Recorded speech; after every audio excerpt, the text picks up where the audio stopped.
Bersatu, kita bersatu. Kak. Wana. Hah? Salah lah Wana. Oh, salah ya, producer. Sorry, producer. Okey, kita start balik. Okay, let's move. Action. Saya anak Malaysia. Saya anak Malaysia.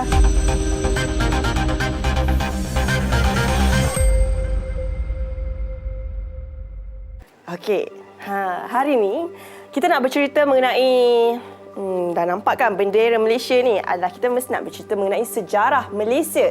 Sebab selalu kita dah bercerita mengenai cerita-cerita politik lah, LCS lah, Najib lah, Ultra Kiranda dan macam-macam lagi. So hari ni kita nak mengimbau sejarah Malaysia.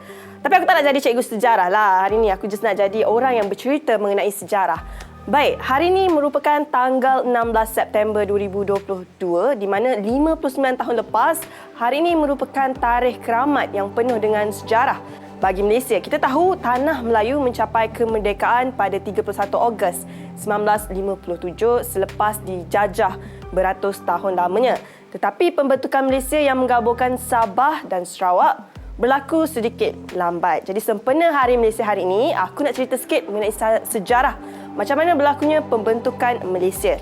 Baik, pembentukan Malaysia berlaku apabila hasrat bapa kemerdekaan kita disuarakan oleh Tunku Abdul Rahman.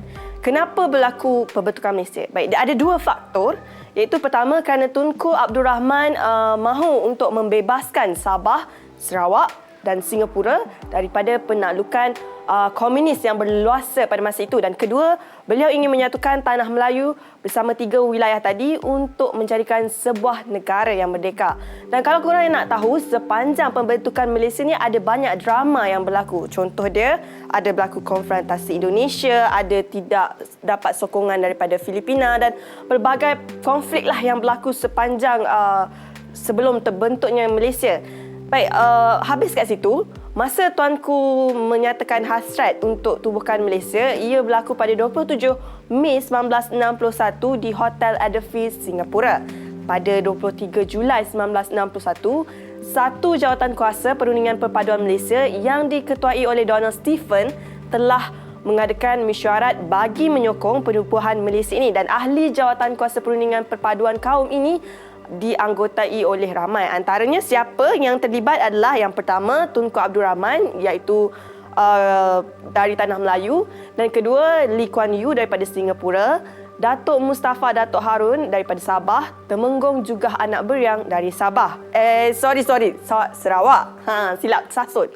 Dan ahli jawatan kuasa tersebut turut mencari jalan untuk mendapatkan persetujuan daripada semua pemimpin-pemimpin politik di semua negara yang terbabit. Maklumlah sebab bila Tunku Abdul Rahman menyatakan hasrat nak menubuhkan Malaysia ni, berlaku bermacam-macam drama politik. Jadi terpaksalah tubuhkan jawatan kuasa ni, dan jawatan kuasa itu merekodkan pertemuan sebanyak 4 kali, dan kemudian Suruhanjaya Cobalt pun telah ditubuhkan pada 17 Januari 1962. Dan sebenarnya tujuan penubuhan Suruhanjaya Cobalt adalah bertanggungjawab untuk memasukkan Sabah dan Sarawak untuk menyertai Malaysia. Walaupun pelbagai tekanan berlaku sepanjang Suruhanjaya itu ditubuhkan, antaranya adalah tekanan daripada pihak British terhadap masyarakat tempatan supaya menentang kemasukan ke dalam Malaysia. Dan akhirnya satu kata sepakat dicapai oleh Perdana Menteri Persekutuan Tanah Melayu iaitu Tunku Abdul Rahman dan Harold Macmillan, Perdana Menteri British, untuk mengadakan rundingan di London, dan rundingan tersebut telah berlangsung selama 2 minggu lamanya, dan akhirnya pada Julai 1963 satu perjanjian penting telah ditandatangani oleh wakil-wakil kerajaan British, Persekutuan Tanah Melayu, Sabah, Sarawak dan Singapura.